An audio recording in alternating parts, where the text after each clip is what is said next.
Hey guys, hey. All right, let me pause this for 1 second. Actually, I'm not going to pause it. Hey y'all, hey. I just want to make sure everyone can get in.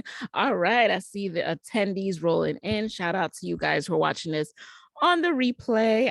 You guys, you are in the right place if you are here for the How to Make Podcasting Your Side Hustle Masterclass.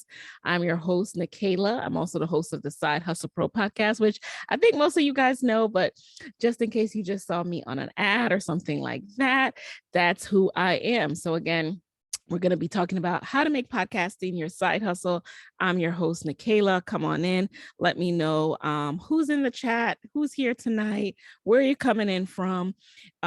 I'm going to get into, a little bit about me and my background in a little bit. But again, I'm Nikayla. I'm the host of the Side Hustle Pro podcast, and we are here tonight to talk all about how to make podcasting your side hustle. All right, we got everyone from Baltimore to Toronto in the building. Love it. Sydney, thank you. Shout out to you. I see your comment on my hair. Yes, yes. All right, we got an active crowd tonight. All right, guys, I'm getting ready to share my screen.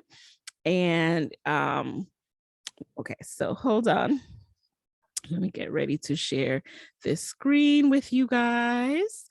Doop, doop, doop, doop. All right, so I'm gonna go. All right. There we go. There we go. Don't laugh at me, you guys, but I am on tech by myself tonight. Matter of fact, I think I might sign in on my other laptop just so I can see the chat while I'm doing this, because I really want this to be interactive. I will be saving Q&A to the end, so make sure you stay until the end and stick around until the very end so that we can go ahead and get into some questions. All right. So I will respond to all of your questions as soon as I'm able to. So now I'm going to go ahead and get this party started. So my goal for tonight, this is my last time teaching this class this year.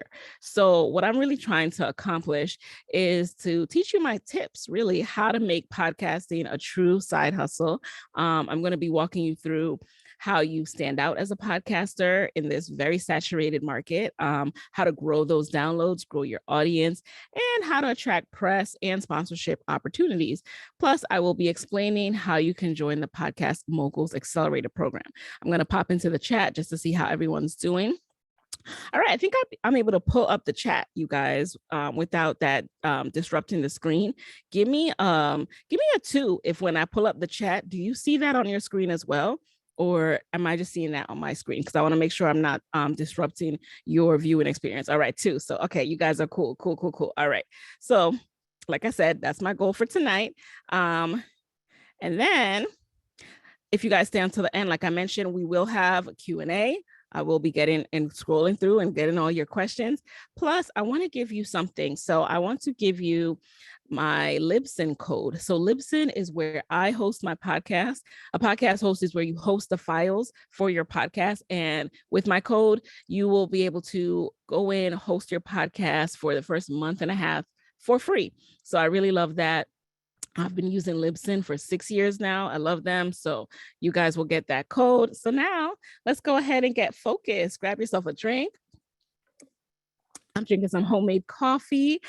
Turn off your phones, mute those notifications on your Apple Watch, all that good stuff, because I am going to go through a lot. All right. This is going to be meaty. This is going to be beefy. I don't skimp around when it comes to this podcast and stuff. And of course, like I said, we will get into Q&A. All right. So quick roll call. Let me know what you guys are doing. Where are you in life? What brought you here? Let me know. Is this you? Are you a podcaster? Are you a side hustler? Are you ready for a change? Are you corporate America survivor in transition right now? Are you all of the above? Let me see. All right. I see number 5. I see some podcasters. All right. So we got some people who are already podcasting newbie. Cool. So you guys are all in the right place. Whether you have started a podcast or not, you are in the right place, because what we will be discussing tonight, all of you will walk away with information that you can use tonight, because there's so much that people do in the very beginning and they don't realize that, you need to do certain things to set up your show and make sure you'll be successful. So before we get into that, I'm going to do a rewind real quick, introduce myself. Don't worry, I'll make this quick, but I just want you to know where I'm coming from, because I need you to understand how I grew my show, the fact that I had no background whatsoever in podcasting and audio, none of this stuff. So, originally I launched my show in 2016, 6 years ago. Wow, I can't believe it. And I launched Side Hustle Pro at the time, just like everybody else, with 0 downloads, right? From scratch, just figuring it out on my own. And since that time, the show has grown to over 7 million downloads and multiple 6 figures in sponsorship. While I was doing that, my podcast was a side hustle. So I was working at NPR, National Public Radio, full time. And there I led their digital marketing for their top podcasts, like How I Built This, Code Switch, many of your favorites. And overall, I have over 15 years of experience as a marketer. Then in 2017, I left my good job. I was able to quit my job at NPR to podcast full time. This is the screenshot of what I posted when I did that. I recorded an update episode about this. So you can scroll back to December 27, 2017 in my podcast history, and you can listen to my mind state when I was able to make this leap to focus on my podcast full time because it was earning me a full-time wage. Now, 6 years later, Side Hustle Pro was actually inducted into the Podcast Hall of Fame. All right. This Podcast Hall of Fame trophy is actually sitting behind me right here. Can you guys see it behind my hair? And this was in March 2022. So it was really a full circle moment. And one of the things I talked about during my acceptance speech, I talked about the fact that I want to make sure that everybody gets the gems and the information that I know, because, this is very attainable. This is very achievable. Right now, I'm still in my apartment closet, you guys. I recorded an episode today. I'll record more episodes next week. I'm going live with you tonight. You can start from anywhere. You just need a mic and a laptop to get started. So anyone can do this. And thank you guys. Thank you. I see the applause and stuff in the chat. I really appreciate it. So now, you might not know, but I was also born in Jamaica. I grew up in the Boogie Down Bronx. And I'm telling you this, right, because you guys need to know that I'm just like a regular person. All right. I'm not no podcasting genius. I didn't come from a family where, we were doing all this techie advanced stuff. Shout out to you if you used the word processor in high school and didn't have a computer. So anywho, podcasting, though, has given me this amazing freedom. So when I was working at NPR, I was not able to take a vacation like the one I'm sharing with you here. Right here in this picture, I'm in Zanzibar on my honeymoon. And we delayed our honeymoon for over a year because when I had my job, I didn't have enough vacation days to go on a trip that far away because, if you go that far away, you need some time. But podcasting, because it allowed me to quit my job 1.5 years after launching the show in 2016, in 2018, I was able to go on this honeymoon of my dreams. And most importantly to me, I'm able to work from anywhere. My husband, Moyo, and I, we're both certified side hustlers, entrepreneurs, juggling parenting, careers, and our many entrepreneurial passions. So flexibility is huge for us. You can see, this little guy right here, our son, Kingston, he's a huge priority for us. And I was able to stay home with him for 24 months while earning an income because, the pandemic shut everything down. Daycares were closed. We were living at the time far away from family. So we didn't have that support, to leave him at grandma and grandpa's house. And I found myself in a position working from home with a baby way longer than I ever expected. But because I have such a flexible full-time job now, which is my podcast, I was able to have these moments. So it might look like, all right, you said you didn't have it all together, but that looks pretty seamless to me, Nikayla.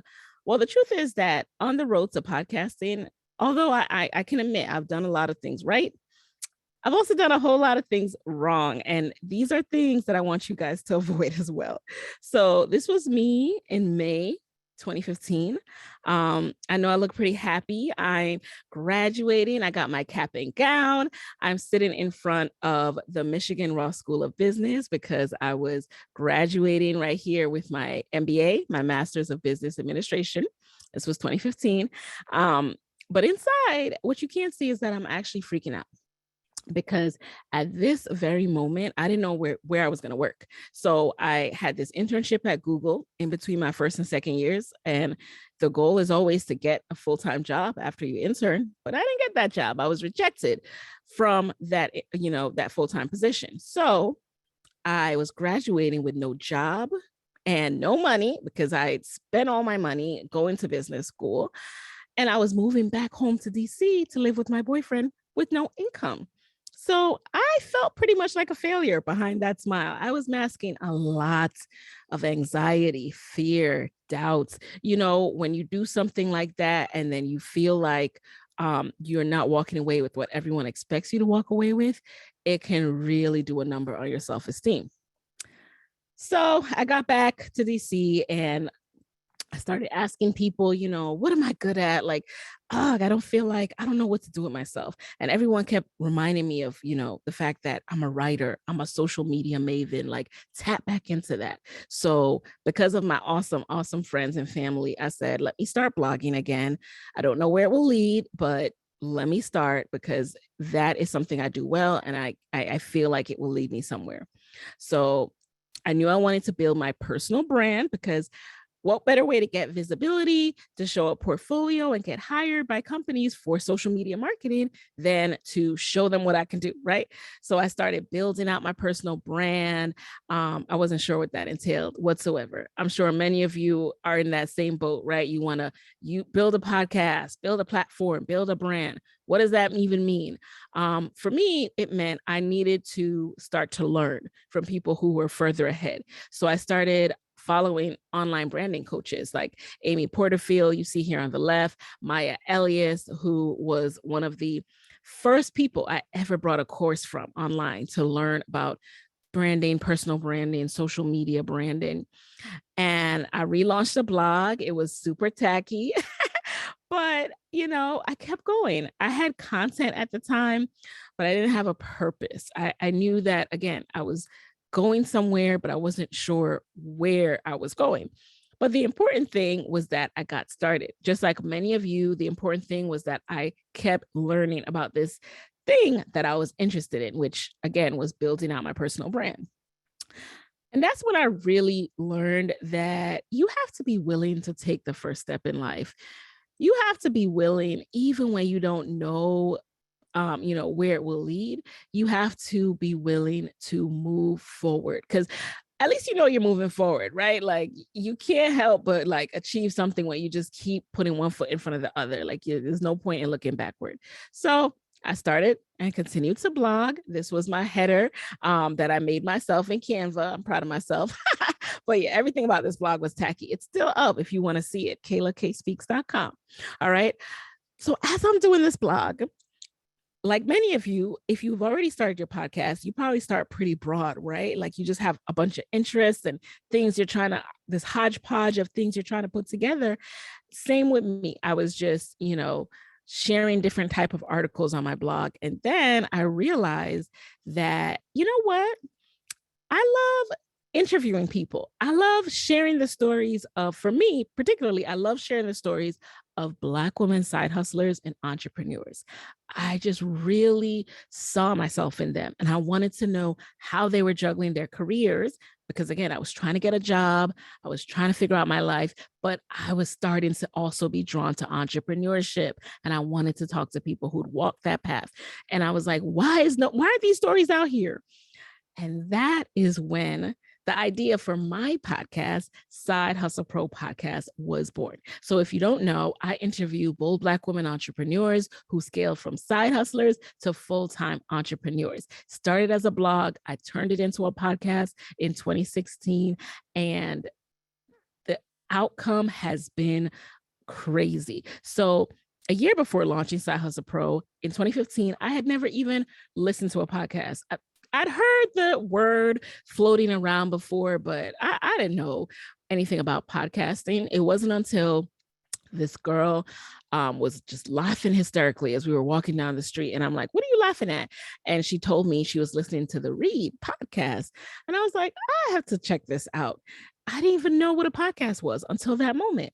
So a year later, it's so ironic because in the first 7 days, I find myself launching the Side Hustle Pro podcast, and I landed in the top charts.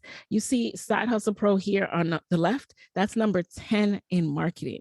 Side Hustle Pro here on the right, that's number 37 in business. So I'm in the top 50 in business, first week out the gate, alongside people who I admired, like Amy Porterfield. I'm sitting among, marketing school podcasts, some of the top podcasts in business and marketing. Like, what is happening?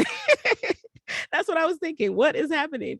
So I was like, all right, I got to go hard. I got to build on this. So I went hard on promotion that summer. This is me in my Side Hustle Pro t-shirts. I got printed up on Teespring.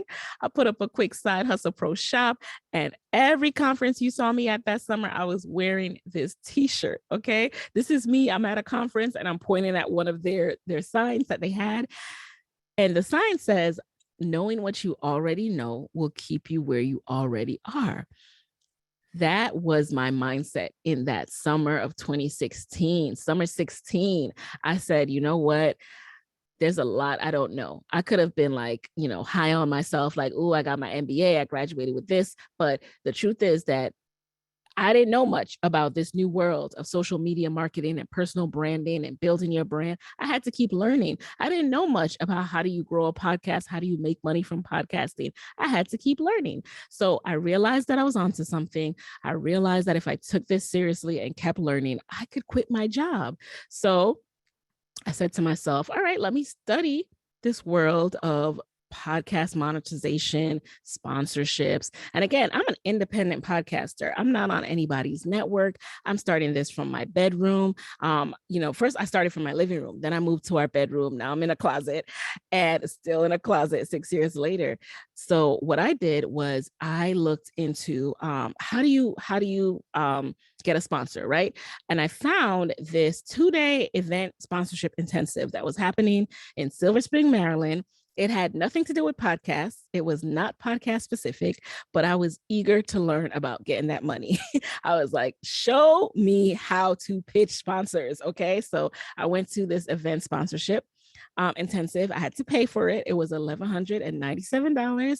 I did not make that decision lightly, but I said to myself, all right, if I can go to this sponsorship intensive and make this money back, then it would have been worth it because it would have paid itself off pretty much, right? I was like, all I need to do is go here and pitch and make, $1,197 back.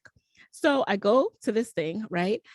Then 6 months after launching the podcast, because this was about 6 months after, shortly after, I started pitching. I started sending cold pitches out, meaning I didn't know anyone at the companies. I just started looking up companies that had services that were a fit for my audience.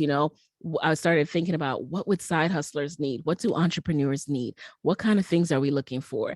And I would make a list, and on my lunch breaks, I would be sending out cold emails to I'm talking about, I would make a list of 50, 100 people to go, 100 brands and people to go after every single week. And from this process, I earned my very first $4,000 podcast sponsorship contract. So remember, I spent $1,197 on this event sponsorship intensive, right? And then shortly after that, here I am landing a podcast sponsorship contract by myself, no agent, no background in brand partnerships. So that was the beginning of my road to quitting my job. So in addition to that, Side Hustle Pro was also starting to generate buzz. And this is part of what we're going to get into some more tonight. Like, how do you generate buzz? So I was pitching these kind of opportunities. So here, Side Hustle Pro is featured in, above the new and noteworthy section. And if you can see, like, if you can, I hope you guys can see, like, the shows that I was featured on top of as an independent podcaster. These are shows on networks like NPR, my employer at the time. These are shows on major networks. I was not on a major network. I was not able to leverage my full-time job because I had to keep the two separate. I didn't even want anyone at my job to know that I was podcasting. I didn't even want them to think that I wasn't, dedicated to my job. And we could talk about that some more too, if you have those fears. So I pitched someone at Apple Podcast, and I landed this feature. So this is something you can do yourself as an independent podcaster. You can get attention for your show. You just have to know how to pitch. And I'm going to share with you how you can pitch. So, I went on to get more and more awareness of my show. Here I am on the left. I was featured, Side Hustle Pro was featured on the Today Show. A producer found me searching for side hustle and, side hustle experts. And the way he found me, we're going to get into this next, how to make sure that you are findable. Okay. So all of these opportunities you're seeing, things like Side Hustle Pro in Oprah Magazine, Side Hustle Pro in Forbes, these are all opportunities that came to me because I was searchable, because people were looking for side hustle expert, Black woman entrepreneur, Black woman side hustlers, and the Side Hustle Pro podcast was coming up on those searches. So then 3 years after I launched in 2019, I actually hosted my first live show. And guess who was my guest in the guest chair? Can you recognize this face? A few slides back, I shared that I started learning about personal branding from a woman by the name of Maya Elias. So of course I had to have her as my first live podcast guest, a full circle moment. All right. That was a full circle moment for me. So how did I go from graduating with no job, no money, to appearing in major publications and on the Today Show? So let's get into my top 3 tips, you guys. By the way, yes, please put your questions in the Q&A. Please put your questions in the Q&A section so that when I'm ready for Q&A, I could just jump into that. All right, cool. So let's get ready to learn my top 3 tips. I'm going to share what the top 3 tips are, and then I will break them down one by one. So pull up your notebooks. Now is a good time, again, to close out of Instagram. Stop trying to do 2 things at once, because we're really going to get granular now. So tip number 1, to stand out as a podcaster, you have to become known for one thing. Tip number 2, you do not have to have a lot of followers. Contrary to popular belief, you don't have to have a lot of followers to grow your show. You just need the right followers to gain your first 1,000 podcast downloads, then your first 5,000, and to keep growing from there. And you can start this process using Instagram. Yes, Instagram. And tip number 3, you don't need a ton of podcast downloads to attract TV, speaking, and sponsorship opportunities. You don't need that to make money. You just need to know how to brand yourself and how to pitch yourself. So we're going to talk about that as well. So now let's get into tip number 1. All right, let's break this down a little bit more. So to stand out as a podcaster, you guys, you really want to be known for one thing. I know people are going to be like, but Nicaila, I know so many things. I want to talk about this. I want to talk about that. Well, I know that a lot of people think that, you need to keep your podcast super broad so you don't put yourself in a box. I know a lot of you listen to these shows and you think, oh, they're broad. They talk about pop culture. They talk about all these different things every week. And I love that about them. What you're not realizing is when I say one thing, it can also mean the umbrella, right? Your show can be an umbrella and have an overarching theme that weaves throughout different things, but it has to have an umbrella that ties it all together. So another thing people think is that it's kind of cool to make your podcast title vague or a play on words. And if you have to explain it to somebody, if you have to say my show is named this because of this XYZ, you get it. They don't get it. If you have to explain it, if you have to break it down, they do not get it. And you're making it hard for people to find you. So here's what happens when you think those things. Like I said, you make it hard for people to find your show. You make it hard for people to know what you're an expert in. And then you miss out on being called on as an authority on a specific topic. So how can people know that, Nicaila is a side hustle expert if she's not hammering home side hustle, side hustle, side hustle every episode in her show description, in her episode descriptions, in her, social media captions promoting the episodes? How can I be found if I'm not doing that? How can you be found if you're not doing that? So that's where we begin. Here's what you should do instead to stand out as a podcaster. So if you're in the boat of, starting out, you haven't launched yet, or even if you have launched it yet and it's not quite clear, you got to get clear on your interests, you guys. I know you have many interests sometimes, but you have to get even more clear on like, what is your one thing? What do people ask you all the time? What do they come to you for? What topic could you talk about till you're blue in the face? What topic do you want to talk about 5 years from now? Like I said, I've been podcasting for 6 years. I'm very, very passionate about this topic. And I knew getting into it that I would not tire of talking about this.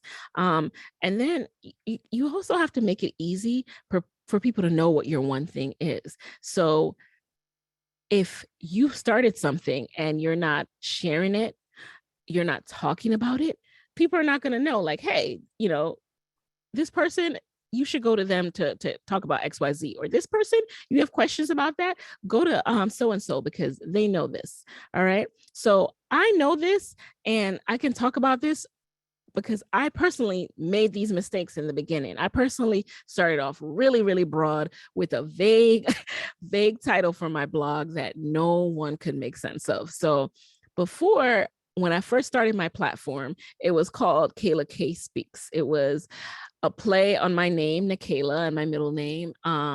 It was Speaks. I don't know where I came up with Speaks because it was a blog. I was writing, not speaking. I was, it was really confusing. Also, that A and I, that gets people all the time. They were calling it Kayla Speaks. They could not see the K for nothing. And it was just too much. It didn't mean anything to them. What does that mean to you? Kayla K Speaks. Plus, I was talking about everything. I was just latching on to whatever was trending that day in the news. So my blog didn't really have any kind of theme. But then I started to see that, hey, I really like interviewing Black women who are side hustlers. And that's when I started gravitating to those stories. I still didn't change my name right away because I wanted to make sure this was something I wanted to stick with, because by that point I had been through a few different type of topics. And so I wanted to make sure that I was really, really going to stick with this. And once I realized that, I went ahead and made the change to Side Hustle Pro. So you can see that's way more clear, right? A Today Show producer is not going to find Kayla K Speaks, who happens to write about side hustles, but he is going to find Side Hustle Pro. So a lot of my students inside of the Podcast Moguls program, they go through this transformation as well. Do not be afraid of a transformation that you might need to have. It is not as painful as it sounds. So this is Erica Mcafee. So when she initially started the program, her podcast was called the Erica M. Mcafee Podcast. Now, I know when you see her name, you're not sure what the show is going to be about, right? You don't know Erica. You don't know what she stands for, what she's passionate about. You do see the title of the episode. So you're like, okay, this is about grief and loss. What kind of grief and loss? What is the show about?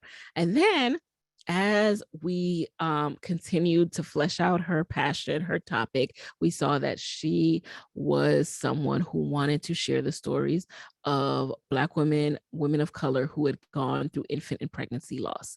And so Sisters in Loss, her podcast, her rebrand, her new, more clarified title was born. And you can still put your name like she did with Erica M. Mcafee. You could still make sure people know who they're talking to.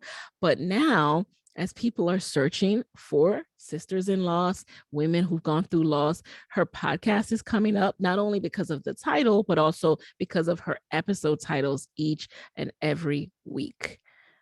So you're probably wondering, some of you, how do you pick a niche? How do you become known for one thing? Now, I know that it can be hard to narrow it down, but here are a few things to think about. Start with just researching, and I mean Googling. I'm not even talking about going to nobody's library or, going to pull up college research papers, but just start with Googling. What are you interested in when it relates to something that you're thinking of starting a podcast about? What kind of articles are you finding? What kind of podcasts are you finding? Pull up Apple Podcasts, pull up Spotify Podcasts, and type in the topic you're interested in. What kind of shows that already exist? What are they not talking about? Okay. Identify what's missing. When it comes to a topic, it's very rare that you come up with a topic that nobody else is talking about. And that's actually a good thing that people are talking about it. You want people to be interested in your topic. You want there to be an audience, because that means that, like, hey, this is a viable topic. But no matter the topic, something is missing from that conversation. I wasn't the first, and I'm not going to be the last podcast about side hustles. But when I was looking at those podcasts and searching for women who look like me, women who had, my kind of thought process of, I want money in my pocket. I do not want to be a struggling entrepreneur. Okay. I want to be an entrepreneur on the side. How do I do that? Where are the stories of those people who look like me? And that is when I realized there's a gap here. So what's your gap? You have to start searching to find the gap. And then remember, just tell a story that no one else can tell. And no matter what your topic, when you infuse your story or your perspective into your episodes, that is what I mean by telling a story no one else can tell. Think about your favorite podcast. Like, all of you who are here, you probably already listen to podcasts, I would imagine. And if you think about your podcast, I bet you love the host, right? You want to hear their opinion, you tune in to hear their perspective, and you know their story. You know parts of their story because they share that. And that is how you start to craft your personal brand. This is how you start to create, not even create, but let people know who you are, what you stand for, because you are telling your story. You're weaving into your podcast who you are. And you're going to start with your secret sauce. So your secret sauce, you might have heard that before. And it might sound like, oh my God, I got to do something amazing, special, like magic tricks. I got to be an NBA All-Star. I don't know what you think when you hear secret sauce. But all that means is that all the things that you think that are your flaws, all the things that you're probably a little embarrassed about, you're like, oh, that makes me quirky, that makes me weird. The truth of the matter is, your secret sauce is sometimes disguised as your failure or your shortcomings or even your quirks. I was embarrassed about graduating business school without a job. I was embarrassed about getting rejected from company after company. And, I had to take some steps back and work a little side job before I got my full-time role at NPR. All these things I share openly and willingly now, because you know what? That's my secret sauce. That hustle, that process, that, that path that I took, that is what has made me who I am today and the podcaster I am today. So please tap into your secret sauce with podcasting. And also, don't forget that you have to make it easy for people to find you. This is not the time for names that don't make sense, for play on words, for even with your titles.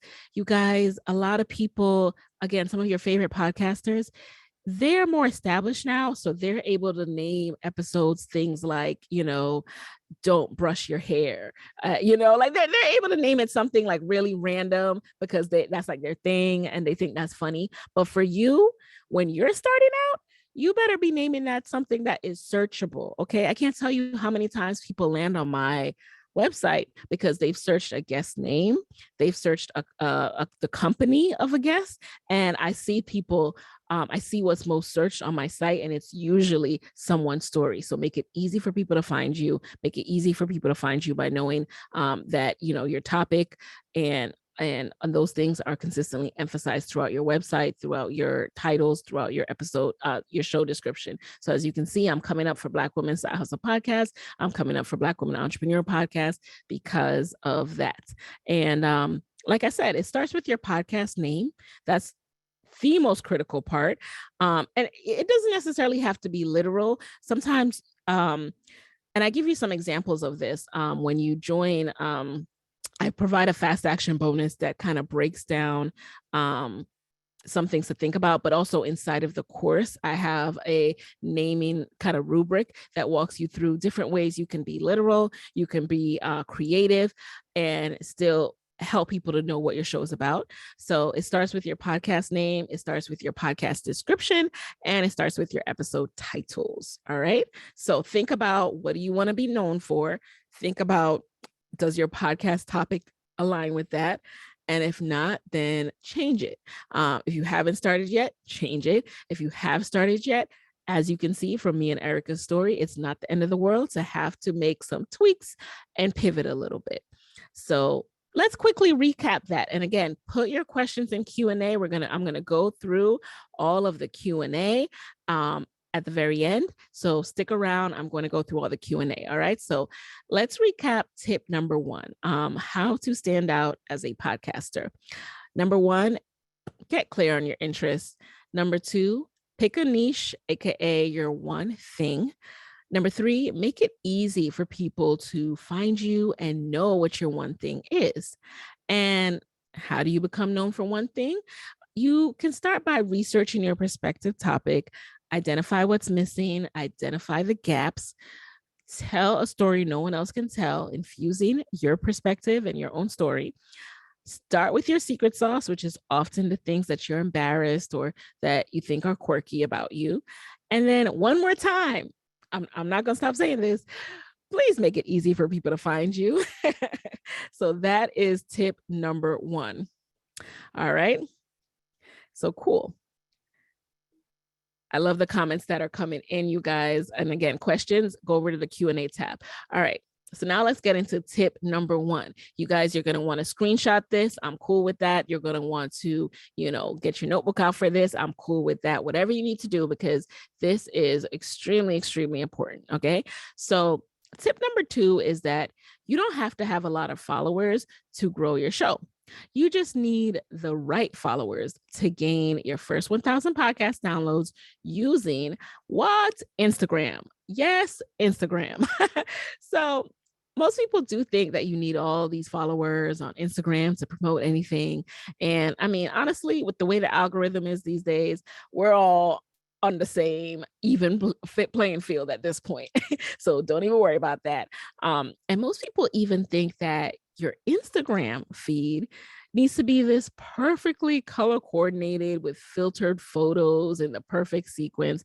Honestly, people are off that. That is not a priority at all. Most people are not even going back to your full feed. They're tapping in to your content in that moment. And then if you point them to a link in your bio, then they're quickly going over to check out the link in your bio. They're not going and being like, oh, this is color coordinated. I love her. I love him. I love they. No, they are going for the content and the value you're providing. So here's what happens when you think those things, though. When you think it has to be perfectly color coordinated or, have to be this perfect, like every 3 posts, I post this. Then you get stagnant, right? You don't even try to create content. You get analysis paralysis. It takes you way longer to post anything because you're trying to make it this perfectly laid out thing. And then you miss out on opportunities to share with your audience. You have to think about your audience as if they're someone who wakes up every day craving your content. They wake up every day and they cannot wait to see what you have to say. That's how you have to think about it. So you're literally starving them. It's like walking your dog, like they need you to put their dog food in that bowl. Like that's how you need to think about content creation. Because if you don't do that, your audience is going to remain stagnant. And we need the audience to keep on growing because, again, the algorithm is not your friend. So if your audience keeps growing, you keep on getting continual engagement with your feed, even when some people are not seeing your feed. So here's what you should do instead to grow your downloads. I highly, highly recommend this method. It has been working for me and it's continuing to work for me. Kayla says, how many downloads are needed? Again, put your Q&A, your questions in the Q&A and be specific so I can know exactly what you mean. All right, so here's what you should do instead to grow your downloads. Focus on getting in front of the right followers. And what do I mean by the right followers? So you can do a lot of things on Instagram, but if you're not talking to the people who are actually interested in your podcast, your brand, your product, then it's all for naught, right? It's you need to be talking to your customer. You need to be talking to your listener. So what I mean by the right followers are the people who will be interested in your podcast, because those are the people that will click the link in your bio and grow your podcast downloads. Those are the people who will make a mental note that, oh, there's a new episode out, or, oh, I really like the content I see on this page. I need to go ahead and subscribe to that show. The next time I open up my podcast app, that's what you want. Okay. You want the right people who are going to feed right into your podcast audience. So I want to give you a little example of this. So I've done it, but I think it's easier and it might be easier for you to understand if I share one of my podcast students. So meet one of my Podcast Moguls students. Her name is Ashley. She has a podcast called the Stacks in the City podcast. So Ashley used her podcast as a platform to build her personal brand. And that's the beauty of podcasting. You can podcast, you can stop podcasting and it will keep on going because people are always listening to those episodes. So Ashley, she used what I teach in the class. It's called the Omg Formula to gain her first 1,000 downloads and keep growing from there. So the Omg Formula, it's an acronym. OMG, each stand for something. So the O in OMG stands for obsessively audit. What I mean by that, right? You have to dig deep and audit Instagram. All right. If you are interested in talking to people who are, or Black women interested in finance, for example, that would be Ashley's lane. Black women interested in money, wealth, finance, investing, then there are hashtags you can follow and you can see, okay, what type of content is the top post on this type of hashtag? You know, who are some of the leading influencers in this space? What kind of content are they posting and what kind of content is doing really well? You don't do this to copy. You do this to make note because you want to make the best use of your time. If, you know, breakdowns where people are sharing lists and quick little snippets to teach a lesson are doing really well, then you need to be doing some of those, right?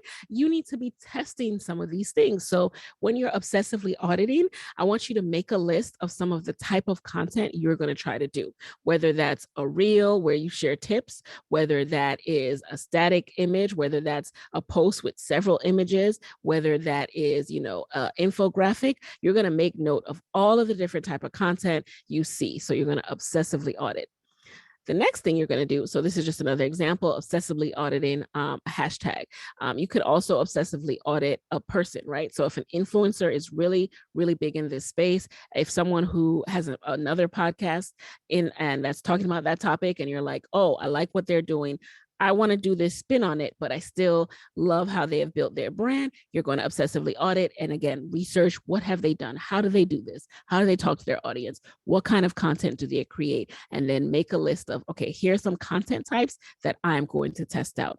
Are y'all following along with this? Do you understand the obsessively audit term? Give me a 1 if you understand the obsessive audit term, because I want to, all right, cool. So yeah, it's essentially research, right? You're doing competitive analysis. So the next thing you're going to do, the M in ONG stands for making friends. This is how I started growing the Side Hustle Pro Instagram. Now you see it and it looks like it's just exploded, blah, blah, blah. But that came as a ripple effect of starting to lay the foundation by going out there and making friends, AKA following people. Now, I'm not talking about follow for follow, okay? Please follow along with me very carefully. So when you make friends, okay, when you're starting to build an Instagram platform, you need to treat it like real life networking. social media networking is no different than real life networking. And I think the pandemic taught us some of that, right? You can do a lot virtually. So instead of, going in person to a networking event, you can introduce yourself to someone via social media. You have hashtags, you have influencers who are talking about a relevant topic that your podcast listener would be interested in. And that means that you then see people who are following that person who might be interested in that topic. So you're going to go out there and you're going to follow those people. And you are going to do that to people with open profiles, because when you do that, you can actually assess and say, oh, hey, this person is not a bot. They're truly interested in this. They're talking about their side hustle, or they're reposting a quote from this other influencer who talks about side hustles. So this person is in my audience, because you always are also thinking in the back of your mind about the person, the type of person. You have a loose profile in your head of who it is that would listen to your show, and that's who you're trying to make friends with. So then step 3 is the G, which is go over that data. So before you start doing this on Instagram, make sure you switch over to a professional account. So a business Instagram or a creator type of Instagram. So you can do a creator account, you can do a business account. Each of these will give you insights. And what your insights will show you is, it'll show you, first of all, who your audience is, where they're loosely based, when they're most active. And then it will also show you how your content performs, which content types perform the best, the activity, the type of comments you're getting. And so you're going to use that to inform what you post the next week. Because if something is doing exceptionally well, you want to do more of that and less of what's not doing so well. So that is why we go over that data. So here is an example of what could happen as a result. So this is what happened to Ashley. Again, this is how I started laying the foundation for Side Hustle Pro. My profile when I started my podcast was about 563 followers. And, I quickly grew it to that first 5,000, then that first 10,000, and kept going from there using the Omg formula. So Ashley, when she started doing this, went from 758 to 1,216 Instagram followers in less than 8 weeks inside of Podcast Moguls. And Stacks in the City, her podcast, went from 300 to 1,400 monthly downloads in less than 8 weeks. So in case you're not keeping track, that is a 4x jump in podcast episodes, That is a 4x jump in podcast downloads. Now, let me know if you would like that for your show. I saw someone ask, how many downloads?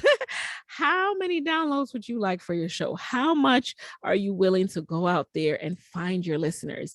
I did an Instagram reel the other day, and I said, if you build it, they will not come. That's not how it works. Just because you release a podcast, you think the hardest part is like creating your title, your artwork, and all of that. No, the hardest part is continually putting your show in front of more and more people so that they know it exists. And you have to actually go out there. You know how people say, eat what you kill? That's the world of podcasting too. You have to go out there and make these people come back to your show. So why is getting in front of the right followers on Instagram so important? Why is getting in front of and you can apply OMG to some other social media platforms as well. But I love Instagram because of the interactive nature of it. So as your followers grow, so does your email list, because you can create freebies for your followers to opt into. So that's also how I started building my email list. I promoted, free things, freebies that I would share info with. So I did a free social media, like an Instagram challenge one time that would live in my Instagram bio. So I would just do my posts, I would point people to that. And that is why the followers growing is important. So I know sometimes people are like, oh, you don't own social media, but social media is a conduit. Social media is an avenue to getting an email list that you do own. And you got to use social media. Don't let it use you. You have to use it. Okay. So as your followers grow, so do your downloads, as you saw with Ashley, as you see with myself, 0 to 7 million downloads. The goal with what we do with our social media platforms specifically Instagram, in the case of OMG, the goal is always brand awareness and exposure. If people don't know you exist, they cannot listen. They have to be exposed to your show. So nowadays, there's so many tools for you to create snippets of your show, for you to create engaging posts. They literally make it for you, and you just have to post it on Instagram. And you have to keep on doing OMG to keep the followers growing, to make sure that more people are seeing that content. So as your downloads grow, so do your opportunities. All right. You can position yourself as an expert in your topic. Then you're going to land press because you are coming up in search results, and news reporters, journalists, producers who are looking for someone to talk about that topic are going to be finding your show. This has happened to Erica. She's actually going to be on the Side Hustle Pro podcast in a few weeks, and she's going to talk about that. Like, as you gain more visibility for your podcast topic, then more people are going to find you. Someone in the BBC UK found her and wanted her and had her come on to talk about pregnancy and infancy loss. So with these opportunities come opportunities to monetize your show. But it all starts with growing the platform, okay? You can't monetize it if you don't grow it. And OMG is one of my favorite, most effective, efficient ways to grow that show. So Stacks in the City, through this process, landed in the top business charts on Apple Podcasts. Here you can see her number 179 in Apple Business Podcasts. There are hundreds of thousands of podcasts. So for you to be in the top 200 in business is a huge, huge achievement. It is like the less than 1% of podcasts end up here. So the momentum you gain is picked up by the Apple Podcast algorithms, and you start to see yourself landing on the charts. Several of my Podcast Mogul students have landed on the charts through the momentum gained from doing OMG. So like I said, everyone's end goal with podcasting is different. You might start a podcast and realize, like, you know what, I want to do these. I don't want to do it every single week, or I want to take a break. I have so much going on in my life. But the platform you build is like this ever living portfolio that shows people who you are, what you know, what your knowledge base is, and what you're thought leader in, and then they're going to continue to follow you. So then that allows you to launch your own brand about other things, and then have this audience that you can share what you have going on with. So Ashley is amazing. She knows a lot about real estate. Right now, most recently she purchased a property in Baltimore. So now she's hosting workshops and able to charge for these workshops because of her knowledge base. And people recognize how knowledgeable she is because you can go to her podcast and you can listen to these episodes and say, hey, she knows her stuff. Like I'm going to pay her because she knows her stuff. So that is the power of podcasting. But again, if you build it, you have to go out and tell them so that they'll come back to your show. So that's what's possible with OMG. Here's what else is possible with growing your tribe, aka the right followers on Instagram or any social media platform, really. So this is a comment that I shared, and I saved this from way back in the day. This was like the first 6 months of starting Side Hustle Pro when I was doing OMG like aggressively, like throughout the day. And the Akira show, she did 2 comments. So the first one, she said, listening in now, I don't know how you found me on IG, but thank God you did. My work days will be spent catching up on past podcasts. So this just shows you the whole reason that I'm telling you guys and recommending this to you guys is because this is the goal. The goal is not even the number. The goal is the people. The goal is the people who are going to ride for your show, learning about your show because you followed them. They would have never known about your show unless you introduce yourself to them. She also commented again and said, girl, I'm still on a high. I saved every episode to my phone and listened all weekend while riding in my car. It's so easy to complain when you have a 9 to 5 and want to pursue your passion full time. But I was telling one of my friends after listening to your podcast, I feel like, what am I complaining for? Your podcast was like a voice saying, keep going. Oh, and I made my friend subscribe as well. Thank you again. So this is what you want. You want people to ride for your show, tell their friends, make them subscribe, you don't even have to do it. Like, they're doing the work for you. They are your ambassadors. And so that's what you're doing. So again, treat it like real life networking. Okay. Make that switch in your head and the results will be very, very fruitful. So these are some other comments that I've gotten personally from doing OMG. Someone else wrote, OMG, your friend request really brightened my day. So again, people, they're paying attention to their friend request because they've never seen me before. But then they're like, oh, wait a second, this is something I'm interested in, or oh, I know this person, I already listened. She says, I love your podcast. I actually binge listen to them and they're wonderful. Keep it up, girl. And I just let her know that I'm glad to connect. I've been reaching out to people who I think would be in my target audience. So that's always the goal. Go after who you think is in your target audience. So let's do a quick recap. Again, give me a 2 so I know you're all out there, that I'm not talking to myself.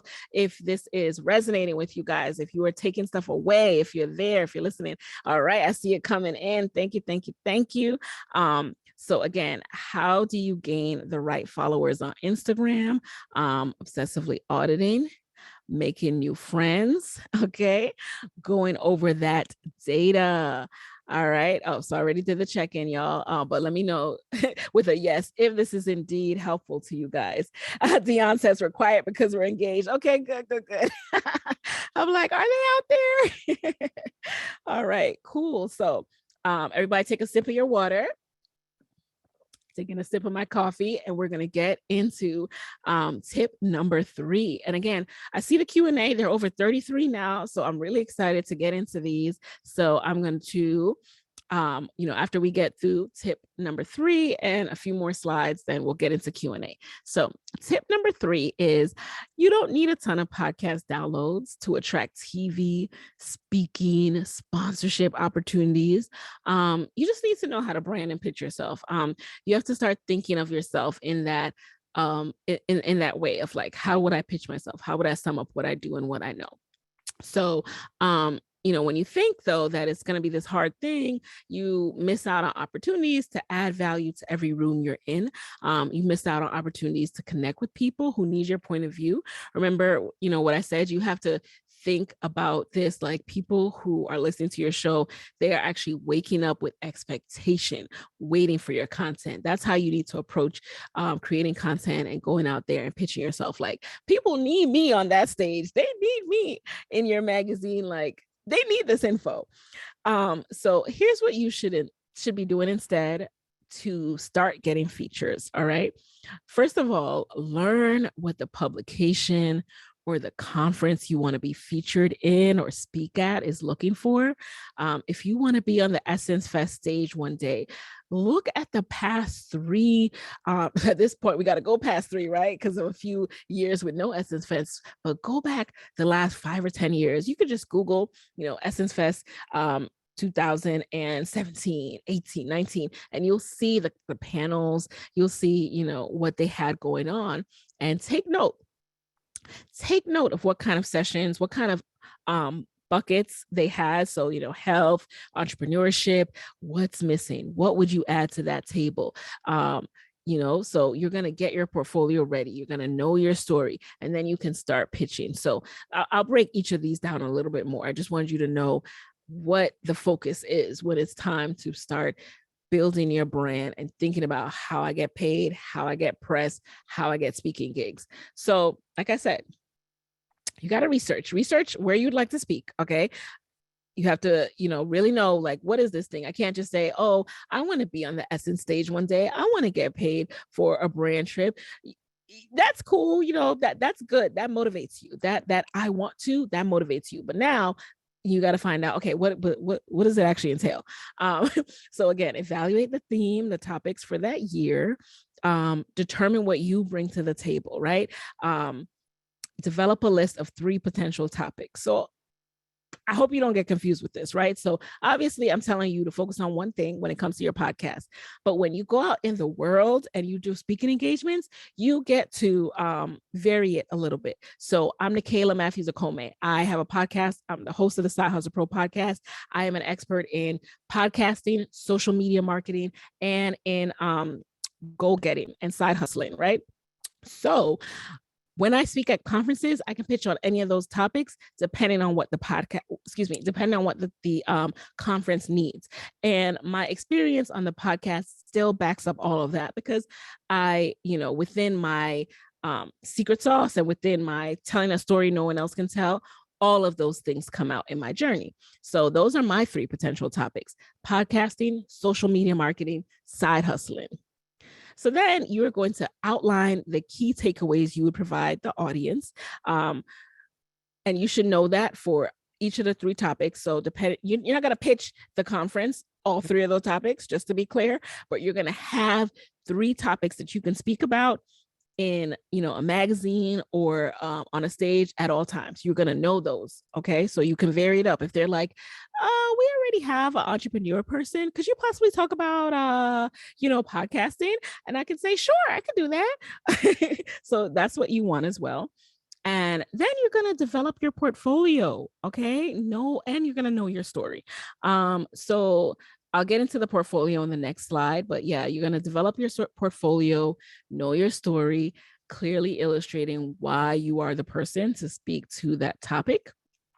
So this is what I mean by a portfolio. Okay. You have to have a quick website. It doesn't have to be the craziest thing. I don't recommend spending money on a website when you're first starting out. Just draft up a quick one. You can go to KaylaKSpeaks.com right now to see what my previous website looked like for 3 years before I finally invested in a graphic designer, because you're going to change. You're going to change in your journey, and you don't want to spend money on a website that has to change immediately. So give yourself some time. Just put up a quick website. There's some very easy builders these days on WordPress, Squarespace, all that stuff. You got to have your bio together. You got to be able to quickly sum up who you are, what you do. Don't make it too long. So I have some guests come on the show and they give me 2 pages of a bio, and it's like, look, in your show notes, this needs to be a blurb. People are just reading a blurb, if that. So there's no reason why your bio needs to be more than a paragraph, 2 at most. And then get those headshots. That is what I recommend investing in. Get the headshots. Even when I am looking for guests for my show, I'm going to be honest, I'm looking for people who already have their portfolio together. I'm not going to put up a selfie taken on your cell phone on my Instagram to promote my guest. No, I want a guest who has a professional bio and headshot, because that tells me that you are taking yourself seriously and that your business is serious. So invest in those headshots. All right. That shows you're serious about the game. So, and again, Essence is not trying to put someone on their website who is giving them a selfie picture. So once you got that together, you can start contacting organizers and pitching. And pitching sounds way more complicated than it needs to be. I don't recommend pitching your dream conference first. Get some things under your belt, do an interview or 2 before before Forbes comes calling. Get some practice in, because that's going in print. You're going to be on stage. People are going to remember that. Get the nerves out a little bit. So pitch yourself to smaller blogs, pitch yourself to smaller podcasts before you go out for a bigger podcast. Pitch yourself to local events. There's no reason why you shouldn't dominate your local scene before you try to dominate a national or international stage. So your pitch, in essence, just needs to be, hello, my name is this. I'm the founder of XYZ. I would love to present this session at the conference. I know that, typically you do this, and here's what I would bring to engage the audience. Then you do 5 bullet points with key takeaways for the audience. And then you just sum it up with your 6 or 7 sentence bio, which is going to be cultivated to the session that you're pitching. So you know how I said you have 3 topics. So if I am pitching about speaking about podcasting, I'm going to talk about the fact that, I have, I've grown Side Hustle Pro to 7 million downloads as an independent podcaster. I've been inducted in the Podcast Hall of Fame, and, um, everything to do with podcasting. If I'm going to be talking about side hustling, I'm going to talk about the fact that I grew my side hustle from side hustle to full-time hustle in the span of 1.5 years. And I've impacted this many people, and I have a podcast. So you see what I mean? Like, your bio does need to change up a little bit, but still keep it 6 to 7 sentences, very short, no more than 2 paragraphs. So that's a pitch in a nutshell. And inside of Podcast Moguls, if you do decide to join tonight, because I will give you an opportunity to join tonight, no pressure whatsoever. But inside of that, there is a fast action bonus where I give you my exact pitch. I sent this pitch. I'll give you 2 pitches. There's the pitch to Apple. So Apple Podcasts, the pitch that I sent cold. Again, I didn't know this guy. I pitched him and, got my show featured. So you get featured in Apple Podcasts. And then also I'll share with you my pitch to a conference in Barbados that got me flown out, all expenses paid, to speak internationally in Barbados. So that stick around for opportunity to get that. So some of my pitch successes: I landed my first $4,000 in podcast sponsorship via a cold email pitch that contained the recipe that I just shared with you guys. And you can definitely do it too. By having my portfolio ready, again, my bio, my quick website, my headshots. I landed on the radar of a producer at the Today Show and TEDx. When opportunity knocked, I was ready. I had a call with the producer, and, I always ask, how did you find me? What made you interested in me? Because I generally want to know what I can do more of.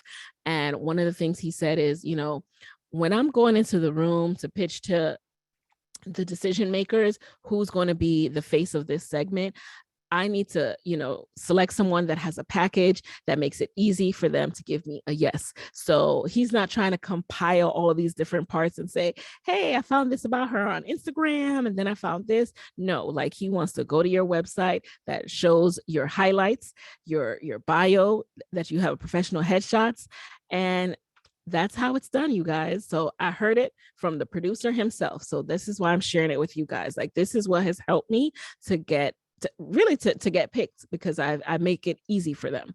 So again, stick around to the end. I am providing you an opportunity to get my exact pitches. Wanda says, great information. Good. All right. Jocelyn says, that answers one of my questions. Cool. I'm glad that I'm answering questions, and I will answer all of them, you guys. So to quickly recap how to pitch yourself for opportunities: research conferences where you'd like to speak, evaluate the theme and the topics for that year, and then determine what you bring to the table, develop a list of 3 potential topics, outline the key takeaways that you would provide the audience, develop your bio, clearly illustrating why you're the right person to speak to this topic, then contact the organizers and start pitching. And practice really does make perfect when it comes to that. I won't even say perfect, but practice breeds confidence. You really got to get the nerves out when it comes to pitching, and it's not as hard or as intimidating as it seems, because people need to find people to do the sessions, right? Like, conference organizers, they want you to make their job easier for them. So tell them why you're the person for the job. All right, so now let us get into a quick rewind of what we talked about tonight. I am also going to share with you again how to join Podcast Moguls if you want more podcast specific coaching from me, podcast growth. Like, I'm seeing that you guys are getting the info, right? You're getting this information. You're finding it helpful. Within Podcast Moguls, we have office hours each and every month. So you get this type of coaching and one-on-one from me. And it's not me talking at you in that case. It is strictly us workshopping, you bringing your questions. So if you want a little bit more of that, we're about to get into that, and I'll share a little bit more in a second. But just to rewind, what we learned tonight, tip number 1, to stand out as a podcaster, you have to become known for one thing. Tip number 2 is you don't have to have a lot of followers to grow your show. You just need the right followers to gain your first 1,000 podcast downloads using Instagram. And tip number 3 is you don't need a ton of podcast downloads to attract TV, speaking, and sponsorship opportunities. You just need to know how to brand and how to pitch yourself. So again, do you guys want to know even more and a little bit more about podcasting? If so, I do invite you to join me inside of Podcast Moguls because the doors are open tonight. This is the last time I'm teaching this course, this masterclass for the year. So this could be potentially the last opportunity to join. I haven't decided yet, but for sure, this is the last time I'm teaching the masterclass for the year. So you're invited into the next cohort of Podcast Moguls. Inside of Podcast Moguls, I give you my entire playbook, things that I could not get into tonight, things like my exact pitch scripts to guests so that, I've been able to book amazing guests. I give you the exact, actually, let me show you what's inside Podcast Moguls. Why am I trying to sum it up right here? So Podcast Moguls is an accelerator program. Accelerator program meaning like you could do this on your own. You could, Google and figure out all this stuff. And that is totally possible. However, with an accelerator program, it just gives you the exact steps 1, 2, 3 to go ahead and do it, to skip all the trial and error and just get the playbook of what works and how to do it. And so that's what Podcast Moguls is for. And if you're interested in that, then, keep watching because I'll share exactly what's inside the program. So if you want to increase your downloads, grow your podcast audience, and monetize the podcast, then that's what Podcast Moguls will teach you. So I'll teach you how to launch a top podcast and gain listeners on day 1. If you've already launched your podcast, we'll talk about tripling your current downloads, tripling the impact that you're having. And then I also teach you how to make income from your show. So I share with you the exact emails that I send out to sponsors, potential sponsors. I share with you the media kits that I have created and, how I structure my packages, all of that. So there are 3 parts to Podcast Moguls. Part 1 is the course itself. You can log in tonight after joining and you can get right into the 8-step podcast success curriculum. So this includes my video lessons where I walk you through everything from how to start to how to pitch. So you'll get video lessons, tutorials, my templates, my swipe files, meaning, the exact things that I wrote. You'll get that. And then all my guides. So Part 1, the course modules, module 0, like I said, we go through the fundamentals, the equipment, the setup, the hosting, the podcast publishing. So if that intimidates you, don't worry, we're going to go through all of that. Module 1 is refining your topic, finding your perfect listener. Module 2 is positioning your podcast. Module 3, why did I just say model? It's getting late, you guys. Module 3 is launching your podcast. Module 4 is marketing your podcast. So growing your Instagram reach is the specific focus of that module. Module 5 is marketing your podcast, growing your email list. Module 6 is marketing your podcast, Facebook and Instagram advertising 101. I'll show you how I use that to grow my brand awareness for my show. And then module 7 is positioning yourself for monetization. And then module 8 is actually creating your winning pitch and going out there and getting those sponsorship dollars. So those are the course modules. And then part 2 of the program is the community. Now, this is one of the most beneficial parts of Podcast Moguls because more than likely you don't know a lot of podcasters. You don't have a lot of podcast friends. You can't get up and go to a conference every single day of the week, but you can tap into a community of other podcasters. And inside of the community, this is a screen grab from inside. This is a post from Felicia of the Trill MBA show. This is her show right here, second row middle. And she posted when she got number 53 in iTunes careers. Like I said, several moguls have landed in their top 100, top 200 in their specific show charts. So she says, I'm coming for the top 200 in overall business next. I've never seen my podcast tile in the ranks until today. You guys, what God does for one, he does for the others. Keep grinding. Happy Friday. We got this. Hashtag you next. Hashtag thanks, Nikayla. So I just aim to teach you how to do it, you guys. Like, you guys do the rest of the work. You know, I'm not, there's that component, right? Like you actually have to implement what I teach, but when you do, the results will come.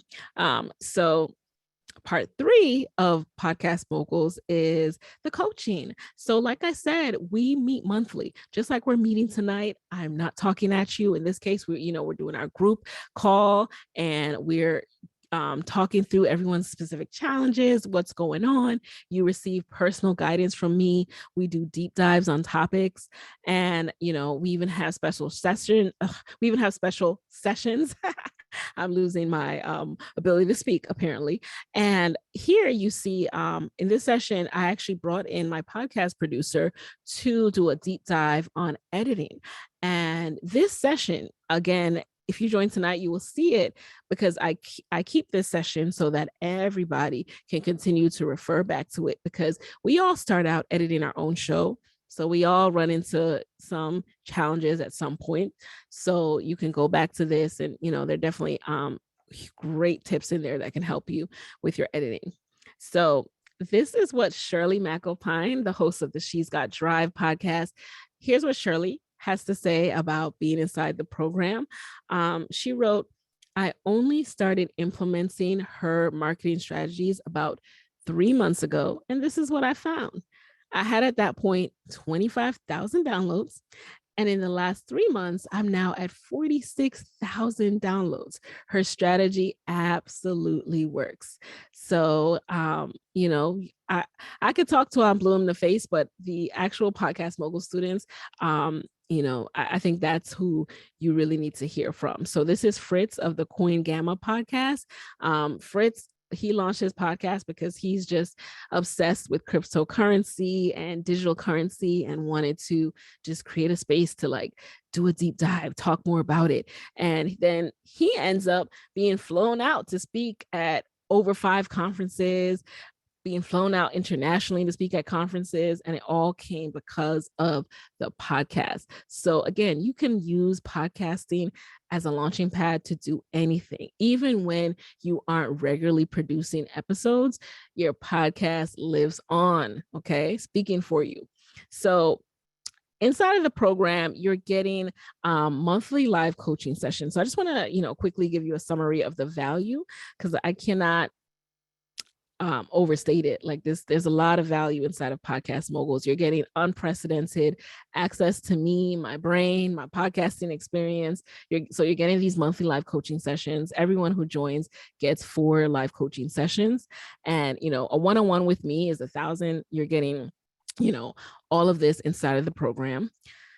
You're getting lifetime access to our private community. So I know there's some communities that I have been a part of where it's $197 a month. So that's $2,364 a year. And you're getting that inside of Podcast Moguls included. It's not a separate price.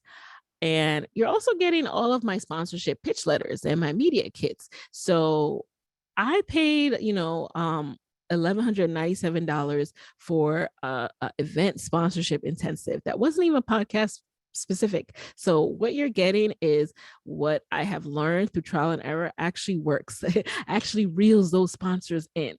And you're getting that inside of Podcast Moguls, no additional charge. This is all coming with that one fee to join the program. And you're also getting my guest pitch templates. Again, I've seen this offered at upwards of $597 just for, getting some sample emails of how to pitch guests.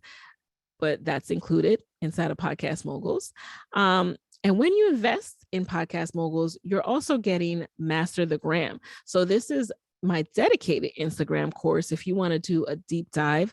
And by the way, I'm going to be updating that this year. So you're getting a steal, because this is going to jump in price. It's going to include even more content, and everyone who joins, you'll get access to 2.0 automatically. So I'm going to be having Reels tutorials.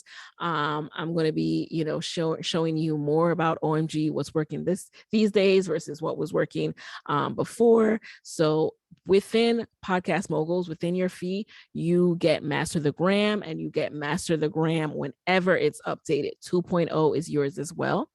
So you're getting monthly live coaching sessions, you're getting lifetime community access, you're getting all of my sponsorship pitch letters and my media kits, you're getting my guest pitch templates, you're getting Master the Gram. Give me a 3 if Reels confused the heck out of you and you want to know how to actually use it in the easiest way possible to promote your podcast and your show.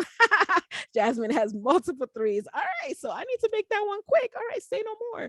Say no more. It's coming. All right, so you're also going to get Goal Getter Action Plan. So Goal Getter Action Plan is my productivity blueprint. That's how I share like how I juggled having a side hustle, growing my podcast on the side while working full time. I share like some tips and how I approach building the business in my 12-week sprint system, like how I approach doing this. I swear by this system. It's the only way I was able to grow Side Hustle Pro while working full time. So I wanted to include this because I want to make sure that not only do you guys have this information, but then you also have a system to implement it, a system to do it, because I don't want you getting overwhelmed and not going after it because there's so much opportunity out here. So again, you're getting monthly live coaching sessions, lifetime community access, all of my sponsorship pitch letters and media kits, my guest pitch templates, plus Master the Gram, plus the Goal Getter Action Plan. And if you haven't pulled out your calculator yet, it's actually a total value of $8,553. But I'm clearly not charging you guys that. To join the program, there are 2 options for Podcast Moguls. You can do one payment of $997 or 2 monthly payments of $550. And again, this includes all updates to any of the programs that are included: Podcast Moguls, Master the Gram, Goal Getter Action Plans. You get access to this content for life. You get access to upgrades to the program for life. So doors are now officially open, you guys. If you would like to join the next cohort of Podcast Moguls, please head over to sidehustlepro.co/Podcast Moguls. Let me actually drop this in the chat, and I hope that it will hyperlink for you guys. So join here. All right. And while you do that, let's go through some questions that you guys have. Let me make sure I put that correctly. All right. So I'm gonna hyperlink that in a second if it's not, but you guys can copy and put that in your browser. So now I know you guys are thinking like, oh, is this gonna be worth it? This is, I know that when it comes to making financial decisions, it's not an easy thing. Listen, when I invested in that sponsorship intensive, that was $1,197. You don't know how many times I went back and forth and I was like, oh, like that was the most I'd ever spent on anything. So trust me, I remember that feeling. And so some of you might be feeling that. Some of you might be rightfully feeling like, what, Nikayla, that's a steal, because it is, because of how much you're getting. But if this is the biggest investment you've ever made, I understand that too. I was there, and like, this is the process that I use. I said to myself, would it be worth it to do this if it yields this? And for me, that was a yes. So here's some things that Podcast Moguls can do for you. Would it be worth it to you if Podcast Moguls helped you elevate your brand and land brand partnerships? Would getting approached with media opportunities be worth it to you? If the answer is yes, then I definitely recommend going over to sidehustlepro.co/Podcast Moguls and, going ahead and joining. Someone said they don't see the link. Hold on, let me try to pin this for you guys. Give me 1 second and then we'll pin it, you guys. So my co-pilot's not here tonight, so we'll get into that in Q&A, but I want you guys to know that we have time. All right. During Q&A, the fast action bonus will be available until the end of this class. And you're going to love the fast action bonuses. So again, if you're analyzing this, should I pay for this? What have you? Like, think about it through that lens. Here's what happened as a result of me elevating my personal brand with podcasting. I was on the Today Show. They found me because of the podcast. I didn't pitch the Today Show. They found me because of my podcast. So if that's something that's of interest to you, I can, share all of my strategies with you. And I do share all of my strategies with you inside of Podcast Moguls. So you can join over at sidehustlepro.co/podcast moguls. Here's what happened to Tolu, one of my Podcast Mogul students. She was actually on the Side Hustle Pro podcast. So if you search for Tolu Garcia in your podcast app and the UI narrative, this will come up. So she started Podcast Moguls. She didn't even have a podcast name. She was still fleshing out her topic. By the end of the program, she had her name, she had her podcast artwork. She started doing her podcast, and now she's sponsored by Google. She used the templates that I share inside of Podcast Moguls. She, not only that, but, when this actually came about, like when they were getting close to negotiating, she was able to reach out to me again, because you guys can always tap into me. When you have me as your coach, she emailed me personally, and, we went through, some strategies to approach the conversation to make sure it was a successful conversation. And she landed that sponsorship deal. And I'm just so proud of her. So this, again, is possible for you as well, because she followed the program to a T in narrowing down her topic, making sure she was searchable, findable, clear what her show is about and who is for. And the results have been amazing. All right. So would it be worth it to you if Podcast Moguls helped you land sponsorships, land features in magazines? That's going to increase your downloads, increase your reach. So would increasing your downloads and your reach be worth it to you? If so, then head over to sidehustlepro.co/podcast moguls.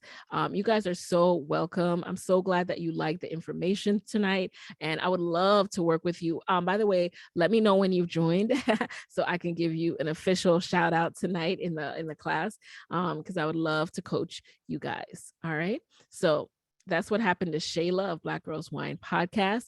She's been featured in Black Enterprise here on the left. She's been featured in the Richmond Times-Dispatch here on the right.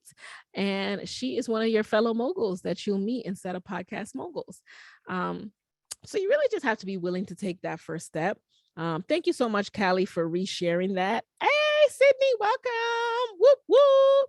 Welcome to the program. You guys, let me know who else has joined as we go through tonight's conversation. So the only way to learn, you guys, is through action. The only way to learn is through action. I will answer all of your questions and I will give you as much info in this, but you have to take some next steps as well to really see the results that you want to see. So I got some fast action bonuses for you guys. So Sydney, this is coming your way. All right. So here's some fast action bonuses for you guys if you join tonight. So you're getting the pitch email that landed me my first $4,000 in sponsorship. And by the way, this email, now knowing what I know now, I'm like, oh, this could have been so much better. But you'll see that you don't have to be perfect. You will see you don't have to be perfect. You just have to be genuine. You have to be reaching out to a brand that truly makes sense for your audience. And even if you have a niche, really small number of downloads, if it makes sense for the brand, it makes sense. All right. So you'll get that verbatim pitch email. You're also going to get my 5-day branding blitz. So this by itself is a $297 value. It's basically all the steps I took in the 5 days leading up to launching my podcast that helped me debut in the top 10 in marketing and the top 50 in business. So you'll get that for joining tonight. So I'm expecting to see some more of you jump in. Oh, and I shared the cost, Brenda. It's $997 for pay in full, and then it's 2 payments for pay in, there's a 2 payment plan as well. All right. So if you go over to sidehustlepro.co/podcast moguls, you'll see that. Another fast action bonus, you guys. You will get my pitch email, the exact email I wrote to Apple that landed me in New and Noteworthy. I still have a relationship with the Apple Podcast team as a result of sending this pitch. So, sometimes when you send a pitch, it becomes a long-term conversation and relationship. And that's okay as well, because, I'm able to be called upon by the Apple team, Apple Podcast team, when they have new products that they're launching. Like, they are actually looping me in and valuing me as a podcaster. And I think that in addition to being in New and Noteworthy, like, that relationship is even more valuable. So I'll share with you exactly what I wrote to that team to start building that relationship. I'll also share with you my pitch email that landed me my first international speaking engagement in Barbados. That was my very first time in Barbados, and I got a pitch. I got to find some conferences well, I've been to Paris, but I don't know, Australia. I got plans. All right, I have plans for some all expenses paid trips. So look at these pitch emails. All right. I think that in and of itself pays for the program, because the opportunities that you're going to get with these pitch emails, you guys, that's priceless. So I just want to share a little bit with you guys about the power of Podcast Moguls. This is the most important part to me. Again, like, it's the community and it's what people are taking away and putting into action. So this is Alicia. She's the host of the Research Her podcast. Dr. Alicia Franklin. She joined as she was completing her PhD program. She's now completed it. And when she joined, she shared, she said, I'm sharing my growth chart to show the power of this program. I started podcasting in November. I had no clue what in the world I was doing, nor how to market the episodes. I just thought the people were going to show up. How many of you guys think that? I'm sure. She said, I obsessed over the course, and I relaunched a podcast within a month of joining the program with so much more vision, thanks to Michaela. And I went from hundreds of downloads to thousands. So this is within her first 8 weeks as well. Again, the content is designed to get you up and running in 8 weeks. So within 8 weeks within the program, she's gone from, 184 downloads in February to April 2,125. And she just kept growing from there. So that's the power of Podcast Moguls. That's what I want for you. This is also what happened to Nia of the Dreams of Black Wall Street podcast. So when she first launched it, it was called Black Wall Street 1921. Again, name changes are very common, no big deal. She wrote her testimonial inside of the group, and she said, nearly 2 weeks ago, my podcast, Black Wall Street 1921, which chronicles the Tulsa Race Massacre of 1921, passed 100,000 downloads in just 4 months. When I started this project, I didn't know how it would be received, because let's face it, talking about race in America, let alone the worst incident of racial violence in America, is not easy. Now, more and more people are willing to confront this ugly part of our past and hopefully create a brighter future. In fact, the popularity of my podcast prompted BBC News to reach out to me, interview me, and produce 4+ minute short video with me narrating the story of the Tulsa Race Massacre. Imagine getting called on by a major news network to narrate their story that is going to be broadcast internationally on the topic that your podcast is about. That is the power of podcasting. And I want to take your mind, your creativity, and pair you with the steps and the strategy and, the strategic moves you need to take to make sure your content is getting in front of the right people so that they can tap on you to create content together, because they need this content. They need these expertise. They need all of that. They don't know who's doing it. You have to show them that you're doing it. So come on down to Podcast Moguls. I'm super, super excited to work with you guys. So welcome Priscilla. Welcome Carol. Woo, woo, woo. So Dion. I'm going to jump into questions in a second, but for those of you wondering when the class starts, so we meet for office hours / live coaching every third Wednesday of the month, 8 p.m. Eastern. If you're unable to make it, you can still submit your questions. I will still answer it live. And then we are always in our private Facebook community. And then also the course itself is on demand. So you can join tonight and start skimming through, deciding on, when you want to tackle each module. So it is available to you tonight. All right. So a couple more Power Podcast Moguls, because again, I can't overstate the value. This is Shanitria. You guys, if you listen to Side Hustle Pro podcast, Shanitria's episode just aired a few weeks ago. And, she shared even more of her story, how she grew her podcast, the Blunt Blowing Mama podcast, through the Podcast Moguls program. So one day, this is a screenshot from a few months ago when I shared that, this masterclass was happening, and Shanitria wrote, without me prompting, she just wrote to all her followers, Side Hustle Pro is an amazing podcast coach.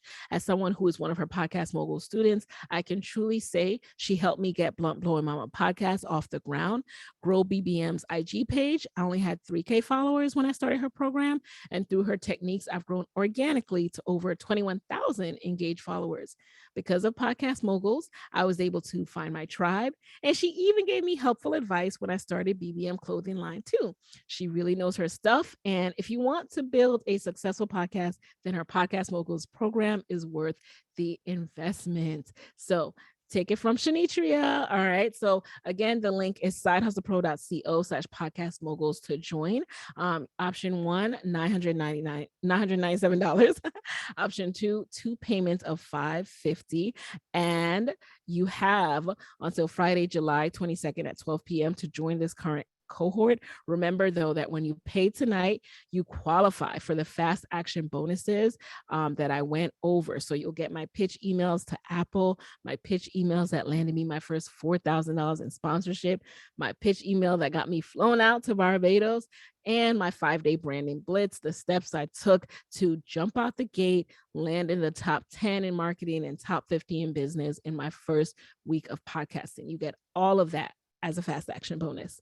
All right. So stop imagining. Let's do this. And again, remember, when you pay in full, you qualify for the fast action bonuses. So now here's a reminder of what you're getting: monthly live coaching sessions, lifetime community access, all of my sponsorship pitch letters and my media kits, my guest pitch templates, plus Master the Gram, plus Go Get an Action Plan. And don't forget that you get all of the updates whenever these programs are updated. All right. So thank you guys for staying on to the end. We're going to jump into Q&A right now. I also promised you my Libsyn code. That's Hustle Pro to get the rest of this month and all of next month free on Libsyn.com. All righty. So join Podcast Moguls. I'm going to say it one more time: sidehustlepro.co/podcast moguls. Pay before the end of this masterclass to qualify for the fast action bonuses. And here they are again: my pitch email that landed me my first $4,000 in sponsorship, my 5-day branding blitz, my pitch email to Apple that landed me a new and noteworthy, and my pitch email that landed me my first international speaking engagement in Barbados. All righty. So now let's jump into Q&A. Remember to put your questions in Q&A. All right. And anybody else? All right. So congrats. Welcome, Jasmine. Third of the month for live coaching sessions. Britt Samuel said did you have Shanitria on your podcast? All right. I think that's who you're referring to. So let me go over to Q&A, you guys. Okay. So first question, let me start. Okay, here we go. Sydney, how do you find the appropriate contact person at large companies to send your pitch to? So you can start out actually with the customer services.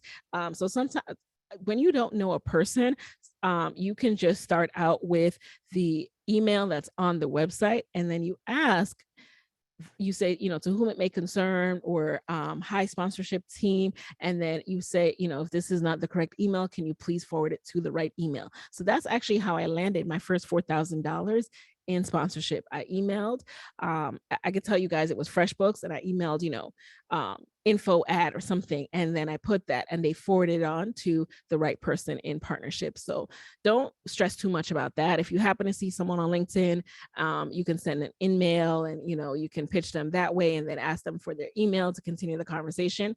But either way is fine. Kimberly says, how did you approach potential sponsors for sponsorship via email? So Kimberly, I sent them a cold email pitch outlining who I was, what my show was about, some stats about my show, and of course mentioned why I was excited and enthusiastic about their brand and why it would be perfect for our listeners. And I shared that exact template and email again inside of Podcast Moguls as a fast action bonus. So I hope you'll join tonight, but that's essentially it. You have to make sure you're reaching out to brands that want to talk to your audience, and then that you're able to describe who your audience is so they know you want to talk to. They know that they want to talk to your audience. Vanity Daniel says, what are the basic necessities to build an online brand? So again, you have to know what it is that you want to be known for in order to have a personal brand. You have to really zero in on what it is you want to offer the world and how you want to go about doing that. So that's when it starts, because what you're known for is your personal brand. Reka Leffridge says, or Rika, how can you make sure that you're in the right category? Can you explain a little bit what you mean by the right category? Are you referring to podcasting, for example? Or are you referring to Instagram? Let me know, because there is no right or wrong category when it comes to podcasting. So let me know a little bit more what you mean by that if you're still on the call. Kimberly, thanks for being so active in the Q&A, you guys. Kimberly says, what should be the average podcast created per month? So this really is going to depend on the person. I recommend starting with a bandwidth that works for you. When it comes to podcasting, a weekly cadence is pretty much average and standard, but if you can't manage that when you're first starting, just let your audience know what to expect. As long as you level set expectations, they will be eager to tune in if they know, hey, I'm going to hear this show every other week. That's fine. I know some people who are like, I'll release a show every day for a month to really grow my show, but the facts of the matter is that can fatigue your audience really quickly. They do not need to hear from you every day. Give them some space, because what happens is they're going to feel so overwhelmed, like they have so many episodes to catch up with, that they're just going to tune out. So don't make them drink from a water hose. Give them some time to listen to your episode. Vanity Daniel says, what should I do if the name I chose is already taken for another podcast that's not really active? There's so many names out there, Vanity. I refuse to believe that that's the only name that would make sense for your show. So I would say, don't even trip. Don't even worry about it. There's another name that's going to make sense for your show. I'm positive about it. If there's another show and it's coming up and it just annoys you and you don't want people to get confused with that, let's try to brainstorm. Let's work through another name. And I guarantee you, if you go through the refine your topic module of Podcast Moguls, that you might even not want that name anymore. So let's dig a little bit deeper with that and see if we really want it. What podcast equipment do you recommend? So Liz, this is also going to depend on the person and the budget. First and foremost, I want you to use what is most user-friendly to you. So when I started out with, and I shared my equipment recommendations inside of Podcast Moguls, but I'll tell you as well, but I share this because I want people to know you can come in at different levels. I recommend coming in at the most user-friendly level possible. So I started with a microphone called the ATR 2100, I believe. And I think it was about $25, $35. And it was just easy. It had a stand, you just talk right into it. And it's more important to make sure that you are surrounding yourself in a soundproof room so your audio can be as quiet as possible. And then, I used the Blue Yeti for a long time. So again, these are just microphones that were just USB microphones. So they plugged right into my USB ports, and it just made life easier. And then you just need a laptop, and then to decide, depending on Mac or PC, where you want to record your show. I have recommendations for that as well. I currently use a platform called Riverside.fm. I've also used Zencaster. I've used Skype. As a matter of fact, when you join, you'll see my tutorial using Skype. I'm going to be updating that with my tutorial on Riverside now that I'm using Riverside. Andrea says, does your course share how to run a podcasting company business, not just how to podcast? So yes, I share the business side of podcasting. So that's really how my show how my course differentiates itself from other podcasting courses. I think the startup stuff is actually easy, you guys. And I'm not trying to like downplay tech because I know tech can be overwhelming. I'm not a techie. I'm not here to give you editing, granular editing tips, because number one, it does not matter as much as you think it does. And number two, that's not my lane. My lane is to show you guys how to position your podcast to get this money. So that is what I work on with you guys. All right. Angela says, if we find a topic or title for our podcast, do we have to search to be sure it's not already trademarked? I recommend it. It would save you, headache later on down the line. That actually happened to one of my Podcast Mogul students, and she rebranded. It was no big deal in terms of, it wasn't the end of the world, but yeah, save yourself some headache. I did search that, my show name was not taken, and it wasn't. And again, show names, they are a dime a dozen. I'm telling you, even if one is taken, there's a better name out there for you. Vanity Daniel says, what is the best way to keep audience active and interested in choosing topics on a solo show? So your audience shouldn't choose the topics like that. That puts too much work on them. That would make it very random as a show. But I think what you're asking is, how do I keep the audience engaged overall as a solo host? So I would ask you, what is your show about? Why are you passionate about that topic? What do you hope to help people with through doing this show? Because if you're starting a show, it should be to entertain, to teach, or, just to educate. And that means that you have to spend some time to sit down and think about your episodes. Think about like all the different things that you want to talk about related to this topic, and think about, is this something that I could talk about for not only a year, but years to come? Mercedes says, how do you return to podcasting after being gone for a year? Do you say, I'm back, or give the story as to why you stopped life for?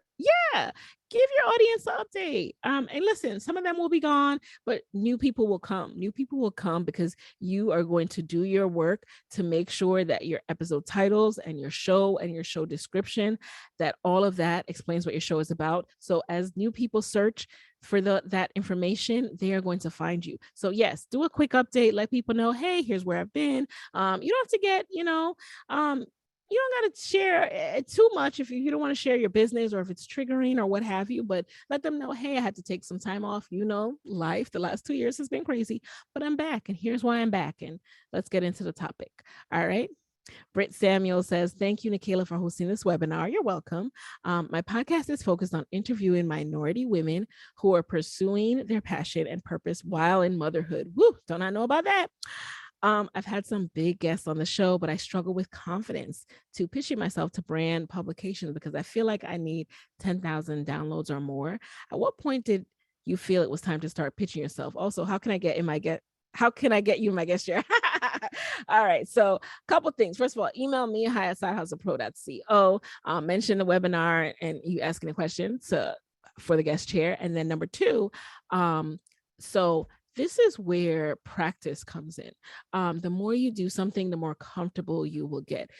I get terrible butterflies, no matter how many times I speak, but because I've spoken before and I've done it, I know like this is part of the process, and I'm going to feel better once I start talking on stage. So that helps me. In the same way, practicing again to, starting with local organizations, smaller organizations, that will help you to, feel confident, like, hey, I'm really good at this. The feedback I got, like, I know my stuff. That will help you build up to doing more of it. Because and your downloads too will grow as you continue to do more episodes and to, pour into your show, make it better, continue to have great guests, and it will continue to grow. But if you're focused too much on numbers or what you lack, or what you think you lack, I should say, because you lack nothing, but what you think you lack, then you're going to be pitching, and that energy is going to translate. So focus on getting yourself to a point where you feel like you are the ish, and that is going to show itself, and you're going to get the results accordingly. Kumani says, what are some platforms that would be great to start with? So I think you're referring to podcasting. So as I said, I'm really digging Riverside right now, but also check out Zencaster for recording podcasts as well. And if you're doing interviews, a lot of people are using straight up Zoom. Okay. Zoom is perfectly fine as well. So check that out. Callie says, would you recommend a XLR or USB mic? I still use, I used a USB mic for a long, long time. So I recommend the USB mic to get started. It's just so easy. You can carry it on the road. It's, and you just really don't need the fancy stuff, honestly. Like I didn't really invest in fancy stuff until I was 5 years into podcasting because I just didn't need it. You just don't need it. Jocelyn says, what equipment do we need to get? Okay, same thing here. Just get a standard mic, USB microphone. There's so many on Amazon. How do we generate interest in our show? That's going to come with implementing OMG, doing the 5-day branding blitz. Like you can get that again as a fast action bonus. Yes, I'm saying Zencaster, you guys. Let me know if you haven't seen that. All right, cool. All right, back to Q&A. I'm not seeing all the comments because I'm in Q&A. All right, love you guys. So come on over to Q&A if you have a question. What if you want to talk about a bunch of different things? We have to pick a niche to be successful. VJM. Yes, you have to pick a niche to be successful because if you want to be called upon to talk about something, if you want to get paid for something, people got to know what it is that you're an expert in, what you are good at, who your audience is, all that good stuff. So, but here's the trick. Here's the thing though. A niche doesn't mean one thing. Like, oh, I can only talk about, this one element of life. What I'm telling you is if you decide to do multiple things, right, it has to fit under an umbrella. Let me give you an example of that. So there is the Earn Your Leisure podcast, right? I know a lot of you probably listen to that. So their podcast is all about the money moves across sports, business, and entertainment. So that allows them to talk to people in sports, to people in business, to people in entertainment, to talk to people across a wide variety of fields. But it all comes back to this theme of what are the money moves? How do you make money? How did you earn, the money that you have? And what are the strategies that you have to share with people? So that's what it means to pick a niche. Side Hustle Pro, even. Yes, it's about side hustling, from side hustle to full-time business, to profitable business. But I talk to people from a variety of industries as well, because the overarching theme is side hustling. So think about your niche that way and you won't feel so limited. Callie says, do you suggest getting a pro to create your podcast thumbnail and text logo? Did you create that yourself initially or hire someone? When you say a pro, I don't recommend spending a whole ton of money. I may have spent I definitely spent like $100 or less for my podcast logo. Went on over to Fiverr for that. Well, we actually had within our household, we had a graphic designer who was working on some of our other projects who did my podcast logo. However, you can definitely find someone. Make sure you see their other work. So go over to Fiverr.com. That's one place you can design it yourself on Canva, and then you can always redesign later. The reason I keep stressing this, you guys, is because I don't want you to get held up in this phase. A lot of people get held up in trying to create the perfect logo when that literally does not matter. What matters is the content. Yes, people will be attracted to certain logos, but if the substance is missing, they're not going to keep listening. You have to just make sure you're not spending too much time on the logo and the artwork and trying to make things perfect. Just make sure you're spending more time refining your topic and your content and what your episodes will be about, and making sure that you are creating something that you see yourself able to talk about for years to come. Dion Stalling says, I'm going to launch a podcast about rare disease illnesses, and it'll be an extension of a new blog. Do I need an Instagram page for both? I obtained the username for the blog and blog name podcast. I was just going to follow that one page. So it sounds to me like the blog and the podcast are going to be about the same thing. So if that was the case, I would just do an Instagram, one Instagram. So correct me if I'm wrong, but that's what I gather from your question. Kylie says, did you start off either using an audio producer, or did you figure out the sound level settings along the way? I edited, and I started off doing my editing and sound producing for the first 6 months on my own. I was using an intro with some Beyonce music and eventually had to swap that out. But yes, I started on my own. Dion says, I named the blog Living Rare, and the podcast have the same name. That makes sense. Yes, that makes sense. And yes, you can keep one Instagram. How do I find the right followers? So we went through that, right? We went through obsessively auditing.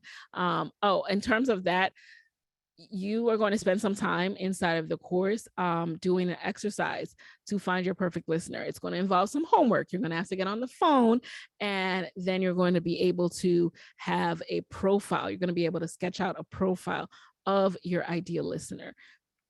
Sean says, how much time did you put to work growing your podcast while you were working full time? How much time did you suggest per week? So when I was working on my podcast full time, I was big on just trying to put in an hour a day. So I started out 7 hours a week and scale that up to 14 hours. And, as I was getting ready to leave, I was probably spending more like 20 hours. But, I'm very much someone who I like my sleep.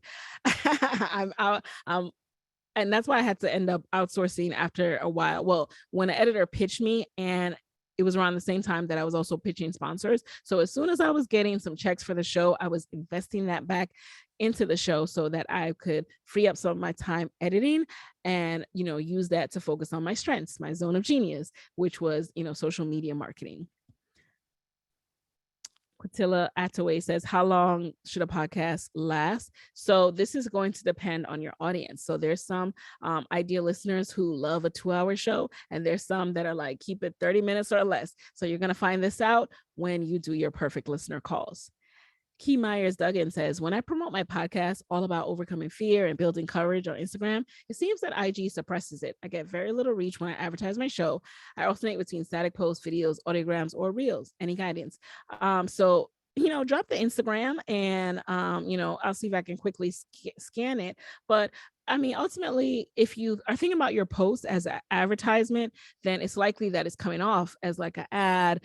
And what you want to do is just make your content as appealing and shareable as possible. It should be about what people looking at it need, and not about, I want to promote my show. I want to get my stuff. So think about it, instead of talking at people, how can I, make this for them? How can I make this useful? And so that's the first kind of mental shift that helps you to start to create content that is more shareable, more engaged with, because yes, the algorithm is a pain, but also it does show love to content that when it comes across people's feed, gets engagement. So let's think about how we can make sure that you're not just talking at people like, new episode, this is going on, and not sharing some info that they'll be interested in. And then also in between those things, what content related to your topic are you sharing? Because our podcast promo posts, it's okay if they don't do as well as the other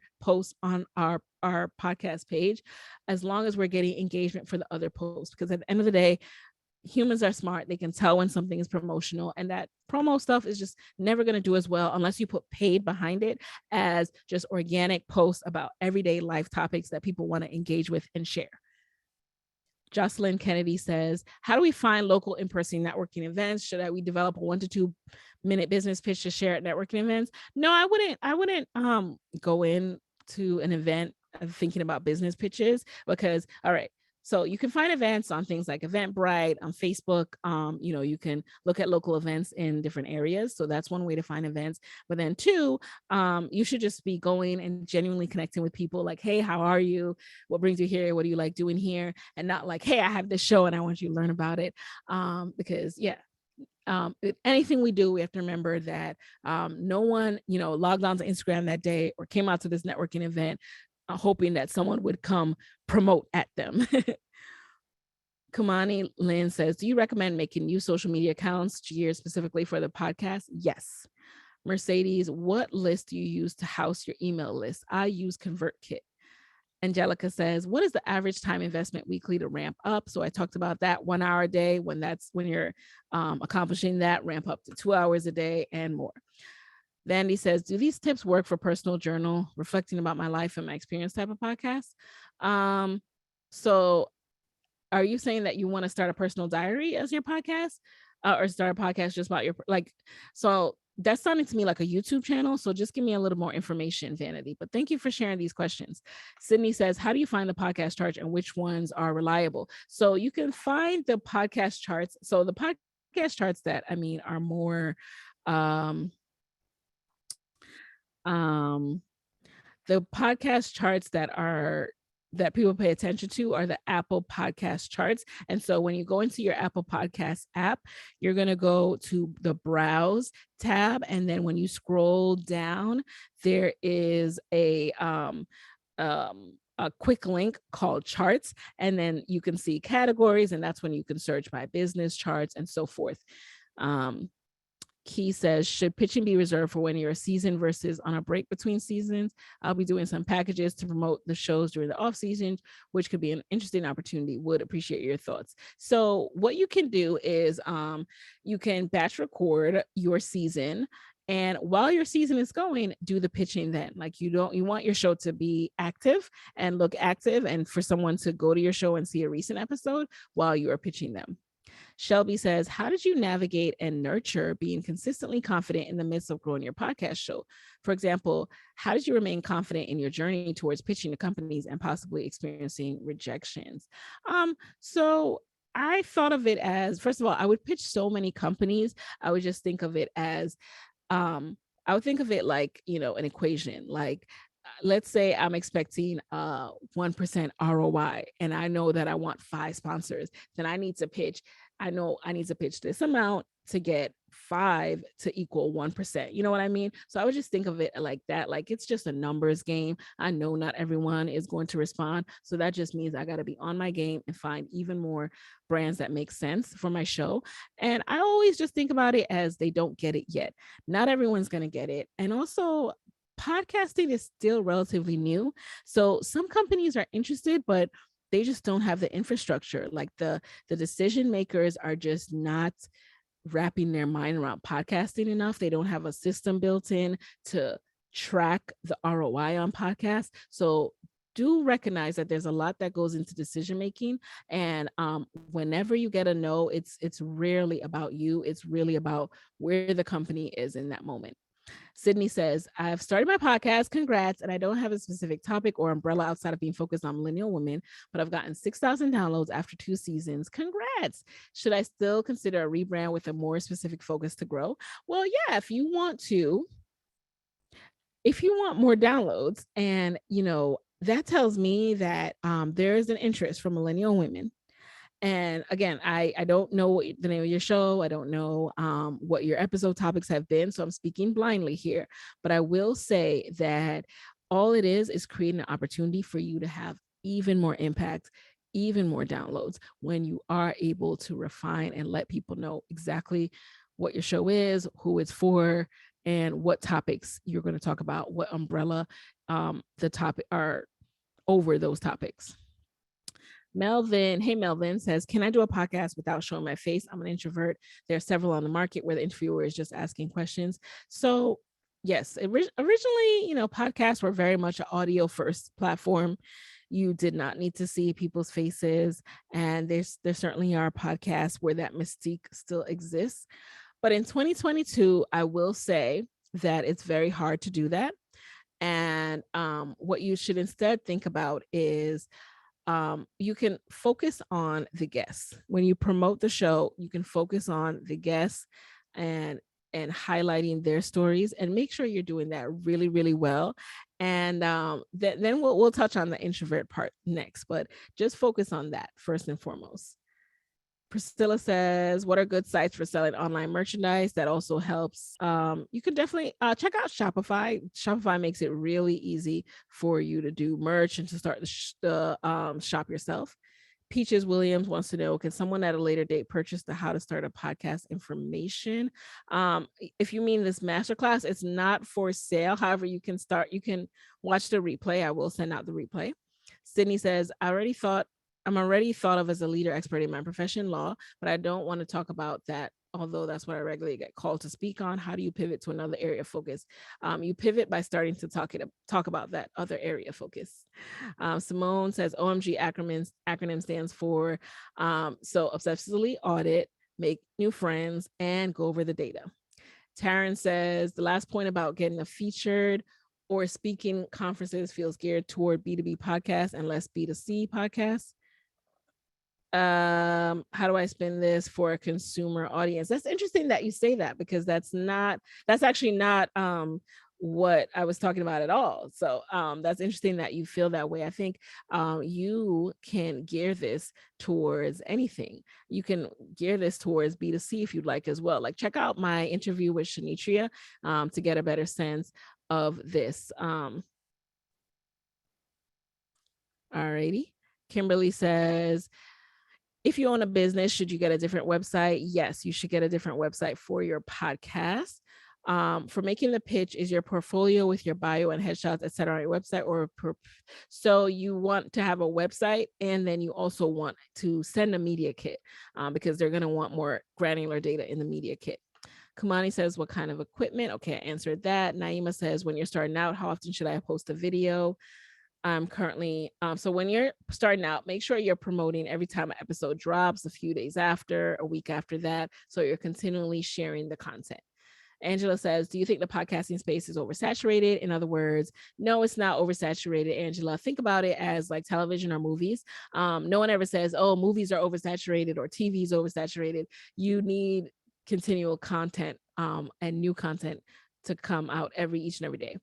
Reka, let me know how you pronounce that, says, any tips on rebranding, renaming your show? Yeah, find out,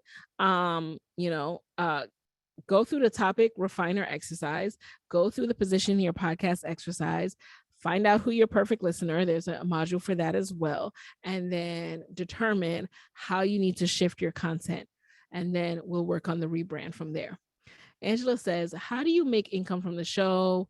Via sponsorships only, or ads a component of income too? So ads and sponsorship can be used interchangeably. So when people sponsor your show, you make an ad about them on your show. That's one revenue stream. There are other revenue streams as well. It all depends on what works best for you, what you like to do.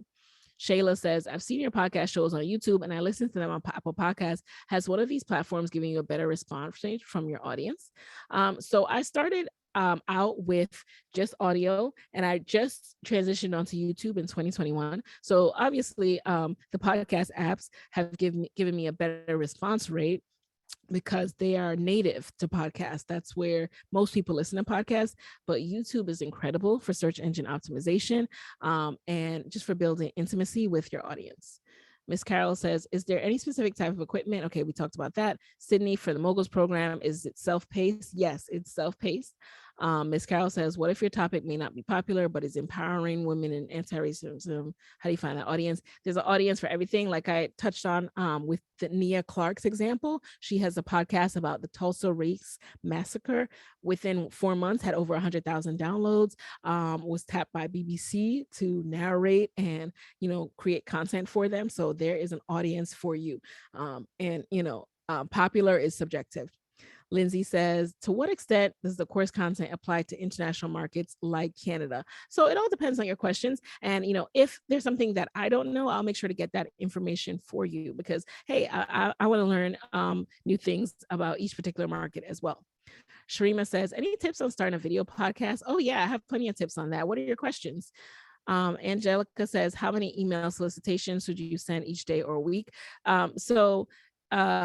You want to follow up with people after you haven't heard from them for a week. But yeah, I would make a list of 100 when I was reaching out, and I would just tackle some a day. I would decide how many I want to do a day and go through the list that way. So do it at your own pace. Dion says, how many episodes should you launch with? I recommend launching with 3 so that people can binge a little and then decide, hey, I like this show, I'm going to subscribe. Crystal says, what type of equipment? Okay, we talked about that, you guys.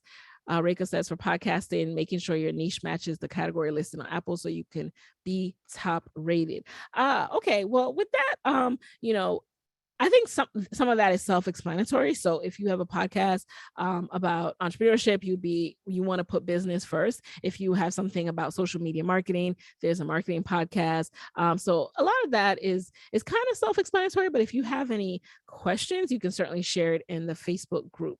Angela says, "Can you have success with unscripted monologue podcasts?" You certainly can. Okay, thank you. I answered it. Nina says, "Is there a platform or website that I can search to see if my podcast name is taken?" Yes, you can search in any podcast app, Apple Podcasts or on Spotify, search the name that you are looking for to see if it's taken. And then, or you can also search, the name with the word podcast in the Google search bar. Tasia says, "How is Libsyn different from Anchor? Where did you first start?" So Libsyn has approved stats by the Apple Podcast. So you want to make sure that you're getting the most professional and reliable statistics possible. And then, Anchor has gotten better, but I will say that Libsyn is tried and true. It's been around longer, and their customer service is top notch. Tasia says, "Is it bad to start a podcast recording on your phone?" Yes. If I wouldn't say it's bad, let me take that back. But, ultimately, that when you want to upgrade the quality, you're going to go to your computer anyway. So I would just start out on a laptop. Angela says, "Will we get direction on how to have appealing graphics for the podcast marketing assets? I get anxiety because I'm not a creative." Oh, absolutely. We could talk about that. I'm someone who, up until, like I said, the first 3 years in marketing, I was creating all that on my own. And, I'm someone also who focuses on what is working, what is effective, and less on what is the most beautiful thing in the world, because you'd be surprised. I mean, you can go to some of the top podcasts in the Apple Podcast, like go onto Apple Podcasts app or Spotify app, look in the top charts, and then go over to their Instagram pages, and you will see that majority of them are not doing pretty graphics. So that does not matter whatsoever. I do not put a high focus on that. I put a focus on how to create it, how to make it effective. And then once you have a template in mind, it's, we're going to schedule it out and we're going to take away this anxiety and stress. Joyce says, "How do you use Zoom for podcasting? I thought Zoom was only for video chatting." So with Zoom, once you invite people to a Zoom chat, you know how you can record it. So you can upload the audio file as a podcast, and then just make sure you select save audio as separate tracks so you can go in and edit. And that's how you use Zoom for podcasting. Sydney says, "I'm an entertainment attorney and professor at Emory. I would love to partner to offer legal training for your moguls." All right, cool. Send me an email on that. And you guys, we're going to wrap it up with these last few questions. Do you have a sponsor for your podcast, and how many can you have? You can have as many as you want, but make it think about your audience and don't stuff it with ads. So my podcast is a personal journal, says Vanity. However, I want to encourage people to start self-reflecting, and I want to provide people. This sounds interesting. I say, start it, see what the feedback is.